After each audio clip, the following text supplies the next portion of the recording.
This is I'm not going to scream yet, we're going to scream later. But this is on the sonic architecture of screaming. I'm Sylvia Sellis. Thank you so much for being here. We're going to talk about a little slightly ethnographic, slightly esoteric, slightly just trust me bro architecture of screaming and what a scream does to you and your body. And more than anything, different ways of screaming that aren't necessarily vocalized. Trigger warning, I put this here before I actually made the presentation because I was like, these things might be in here. I do believe there is a little bit of state violence, a little bit of self-flagellation. No sex, unfortunately, not this time. Be warned if you don't like those things, you can leave. Welcome back to me screaming.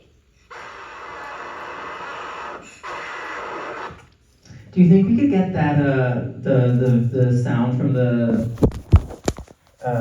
what's it called? From the laptop and the speakers? Or at least the big speakers? That'd be cool. Thank you. Anyway, I'm gonna just play that again because I think that this is the first thing here, and it's very important. This is what a scream is. Let's hear it. Welcome back to me screaming. I think we can honestly get it even a little louder. I like things very loud. So what was that? What did we just hear? Please. God damn it. It was an expression, or rather an expulsion through sound of something deep inside that person. It's usually done in a state of anxiety, joy, duress, sometimes exaltation, sometimes things that we can't even really describe. Physiologically, it occupies a need to release or to overcome or even to invigorate, to make new something that internally you were feeling and that you felt a need to externalize. Nod if you agree. Okay, thank you. And some psychologists say that it is something very intrinsic to humans or really animals as a whole. We are not the only creatures in the world that scream. Birds scream.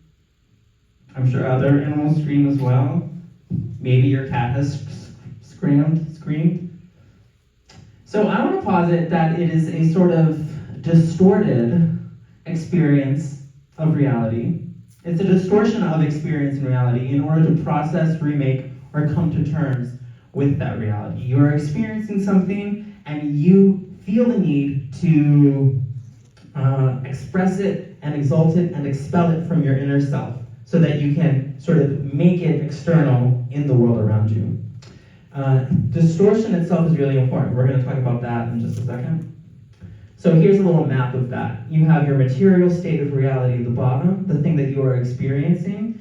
You have the screen, and then above it you have a variety of different realities that happen after that. I want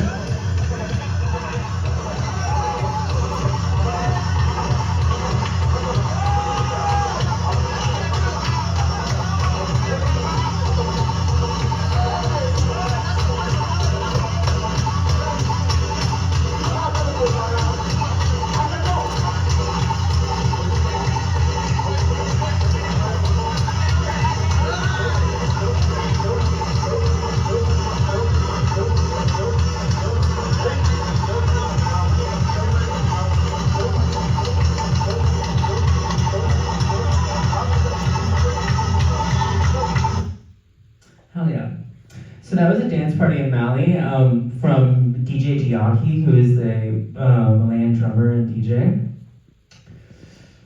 Was that a scream? Question? I think I heard one. I heard one guy go, ah! I think that was cool. There was another one with the foot on the head. You thought that was a scream, putting the foot on the head? That was the scream I saw. Yeah. Any other screams that people heard? They didn't have to necessarily be vocalized screams. Red shirt guy.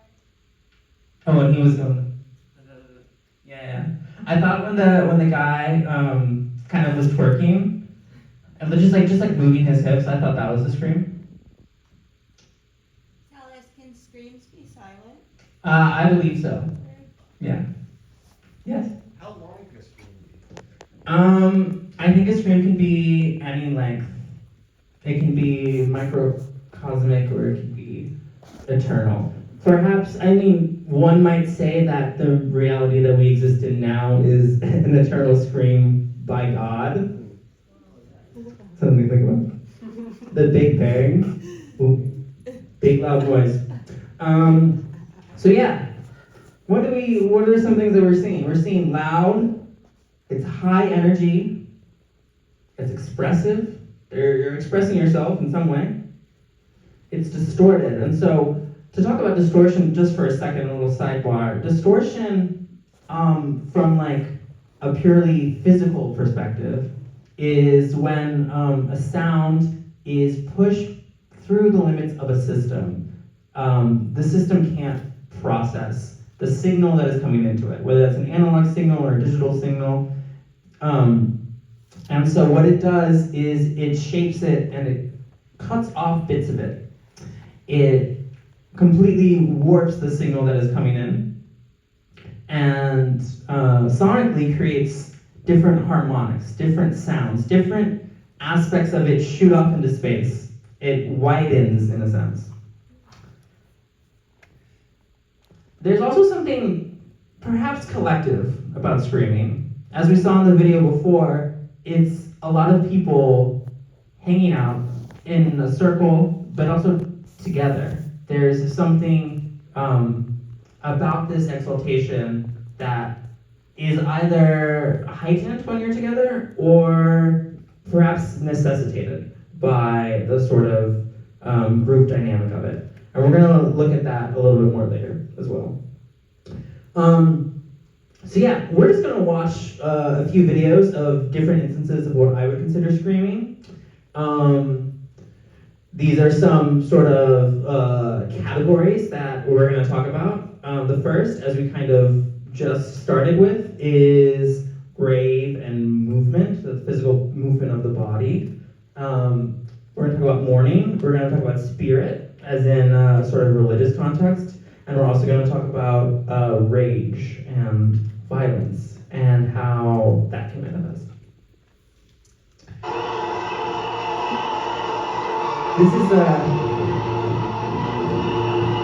watch how the bodies are moving.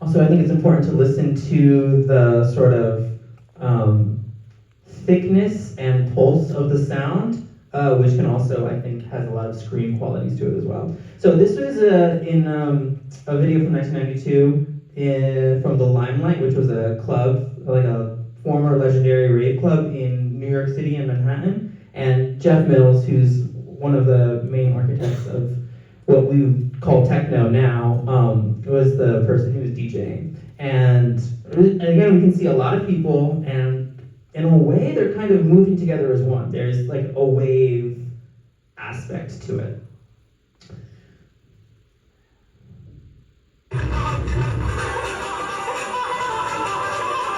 Watch this guy.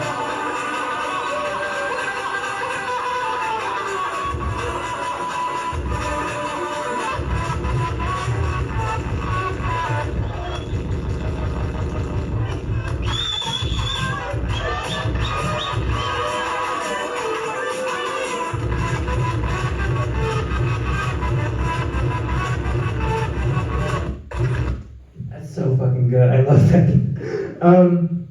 Yeah, so here I think this is another clear instance. Someone is brought to a completely heightened state by whatever emotions that they're feeling, and they feel like an overwhelming need to express it to the point that their friends are almost holding them back. I think the things here and the things that are sometimes talked about quite frequently in terms of raving, of experiencing sound together in like large ways, is a kind of movement through dance, a movement of a sort of internal emotions. Many times it's talked about in terms of repression and oppression, and there are some more instances later that we can look at. But I also want to talk about here I don't know if you saw in the corner, these massive sound system stacks. And the sound system is the thing that is bringing everyone together in the moment. People are coming for the sound, but they're coming for the experience, and it's something very loud. It's something also frequently very distorted, because it is like a system that is being pushed to its limits. And that is creating a sort of group collective sense of party or exaltation or anything like that. Obviously also sometimes heightened by drugs. But we're not talking about that right now.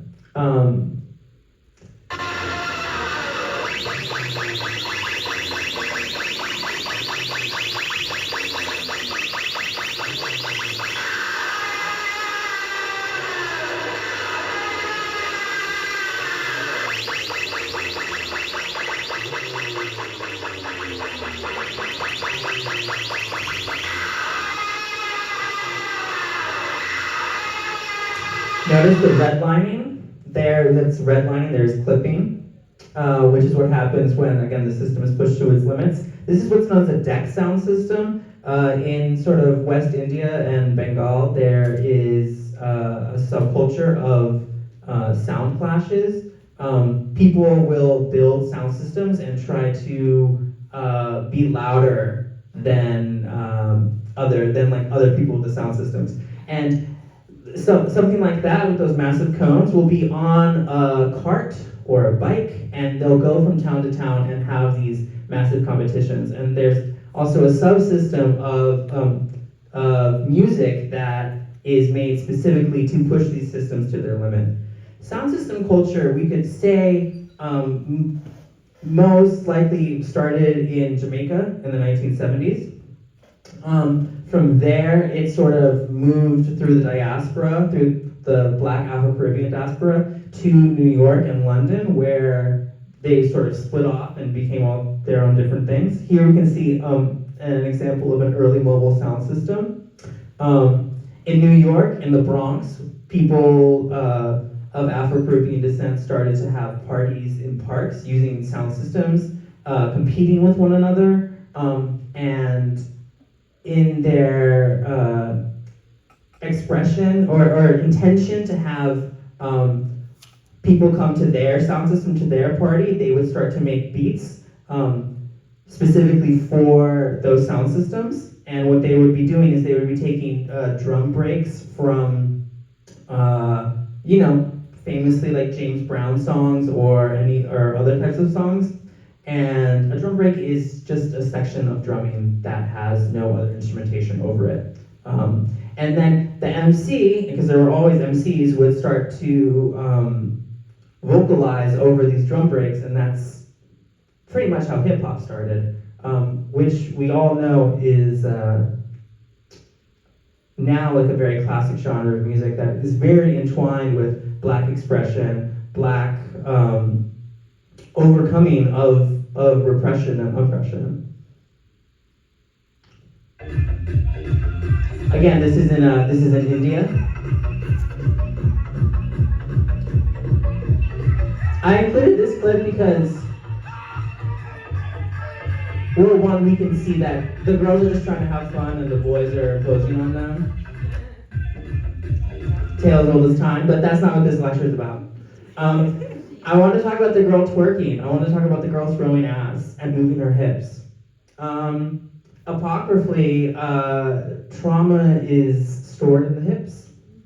And so in moving your hips, you're able to move that trauma through your body. It isn't stuck or stagnant. So twerking is very important, and also very importantly is you can twerk to any song, any music. You can twerk to this music, you can twerk to hip hop, you can twerk to techno, you can twerk to drone music, you can twerk to microtonal jazz, you can twerk to anything. This is a style of dance called voguing.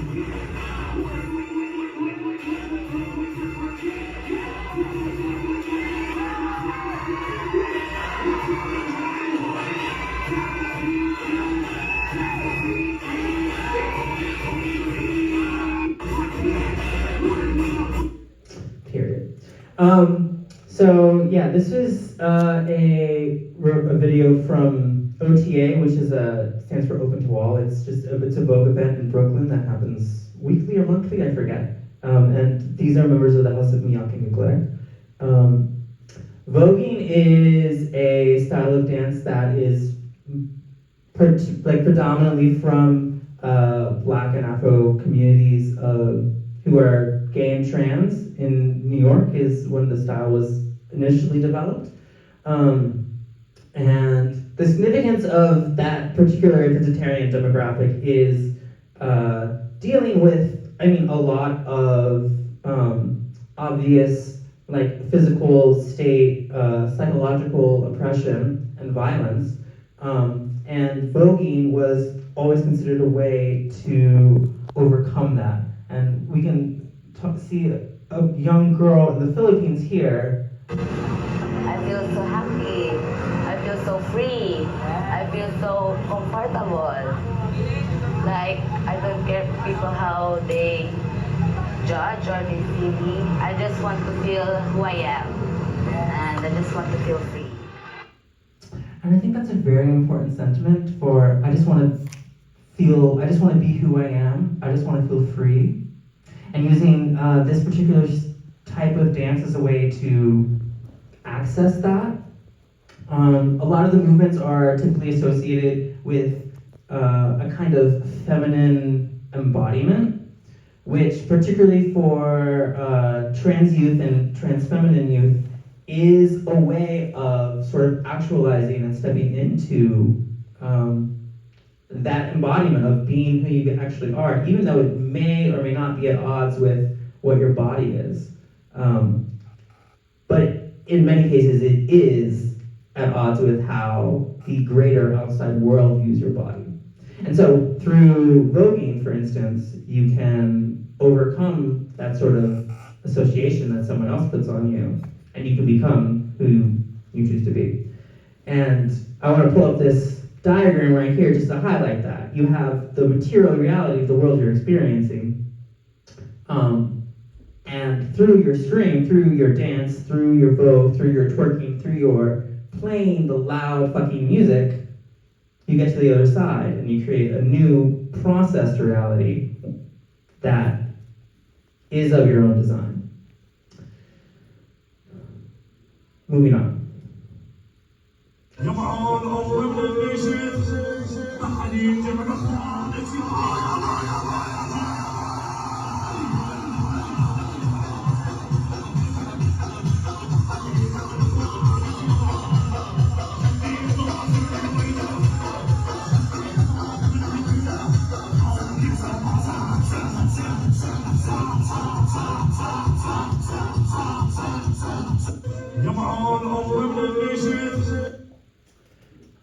What did we just see? So this is a style of, I suppose you could call it music. It definitely is music, but it is also a ritual. It's, I believe, called shore music, and it's practiced by Shia community, 12er Shia communities in Iran, Iraq, Afghanistan, northern Pakistan, I believe. And what this is it's a sound system, and it is a group collective, and it is a scream, certainly, it's very loud. And what they're doing is, this is actually a morning ritual. In the Shia Islam, there is a history and a veneration of honoring martyrs. And particularly, I'm not going to get into it, but there is a lot of historical oppressions and mass massacres that happened very early in Islamic history that act in many ways as a through line through to today. And what they are doing here is they are honoring their dead, honoring their the dead, not saints, but venerated people who experienced hardship and trauma and massacre. And they're doing this by one, hitting themselves. I don't know if you noticed, but there was this sort of slapping motion that's happening, which is a self-flagellation to sort of experience the pain that the people who came before you experienced. But also, there's something very interesting happening sonically. The sound is done completely with the voice, and via sort of effects, delays, reverb, distortion, and rhythmic chanting, you get what could be close to a kick drum or a bass. I find it fascinating, one as a sort of social practice, but also musically. You're creating these pulsing rhythms and heartbeats using just the voice. And we can see there's another video here just to show you the scale of what this is. And I'm pretty sure both of these videos were taken in Karbala, which is where one of these great massacres occurred over 1,000 years ago, and is a holy city today.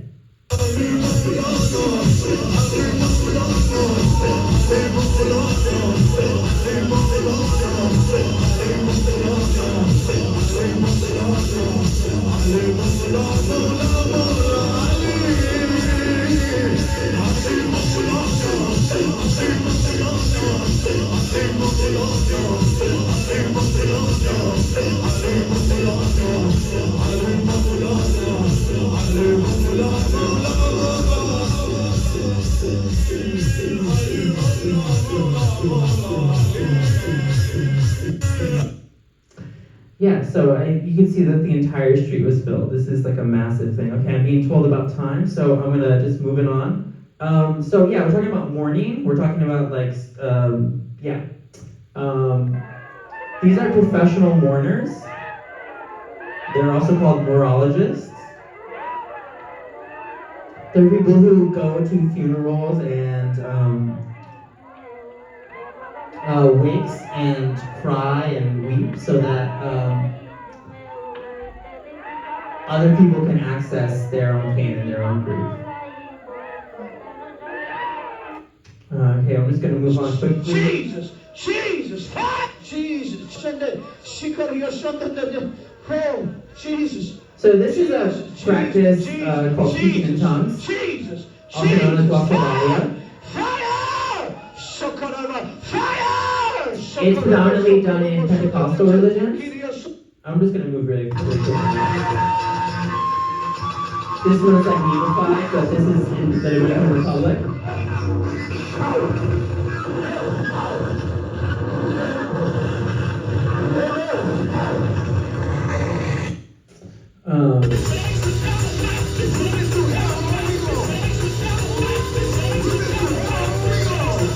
Obviously, these are all in a religious context. So what's happening here, I identify as spirit, as a sort of addition to our little diagram here.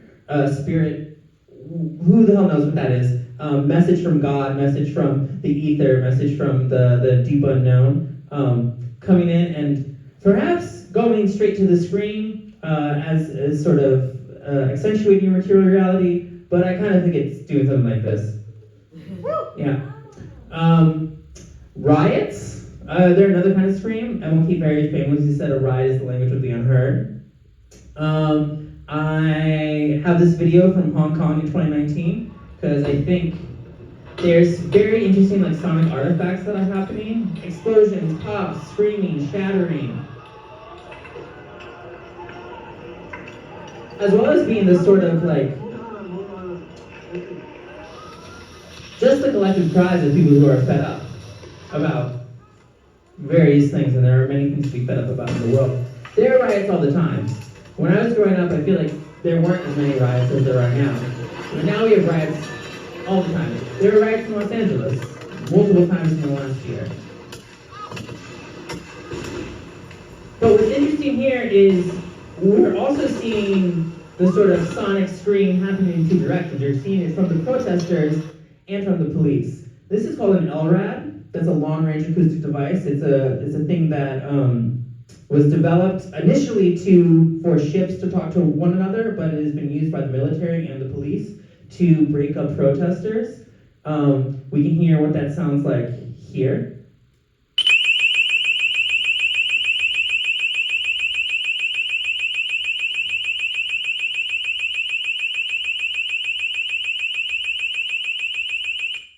It's fucked up loud, right?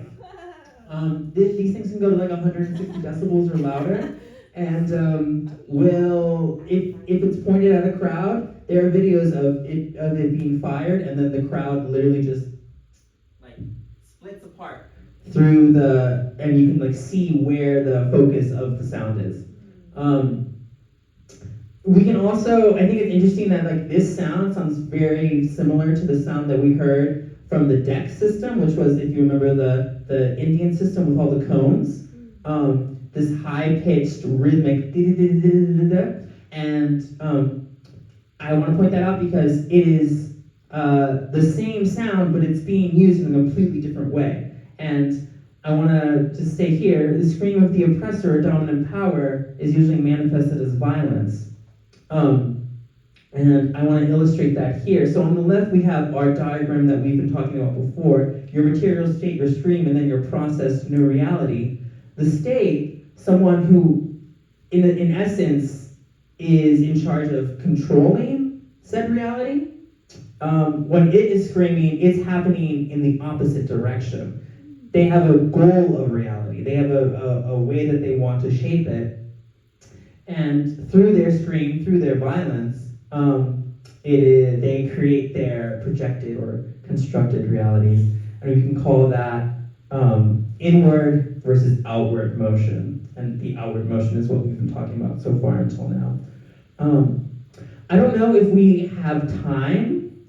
Okay, we have no time. It's okay. I'm sorry. No, this is a little score that I wrote that encourages you to scream. Pretty much what you do is you want to do this? Yes. Yeah, okay. I think we all want to. So what we do pretty much is you do circular breathing in through your mouth, out through your nose.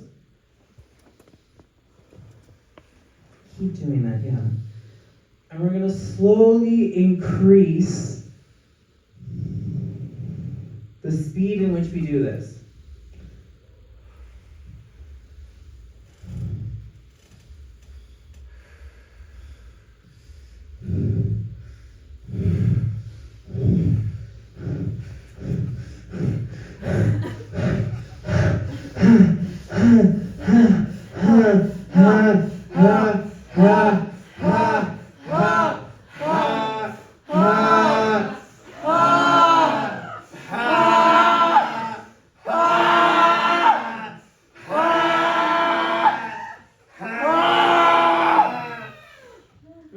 Thank you. That is my presentation. Thank you so much.